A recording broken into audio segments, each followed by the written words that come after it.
ध्यान देना भाई, अगर क्वेश्चन में बोला है ए वेक्टर दिया हुआ है 1 आई कैप प्लस 2 जे कैप प्लस 3 के कैप, आपसे पूछा ए कैप निकालो मतलब यूनिट वेक्टर निकालो ए का, तो आपसे ये बोल सकता है what is the unit vector of A, what is the unit vector of A. तो सिंपल देखो कैसे करते हैं, यूनिट वेक्टर निकालने के लिए ए कैप का फॉर्मूला तुमको पता ही है क्या होता है, A vector divided by the mod of A vector. तो जल्दी से मॉड ऑफ ए वेक्टर निकालने के लिए फॉर्मूला बना लो। ए कैप ए वेक्टर कितना दिया हुआ है तुम्हारे पास, आई कैप प्लस 2 जे कैप प्लस 3 के कैप। ओके, क्वेश्चन ही गलत है यहाँ पे, 3 के कैप होगा, ठीक है बढ़िया।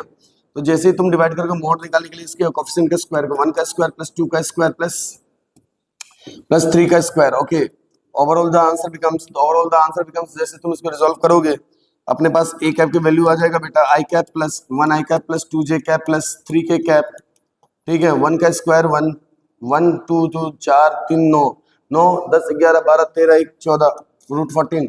आपको लिखने का तरीका कैसे लिखना है इसको थोड़ा ध्यान से देखिएगा।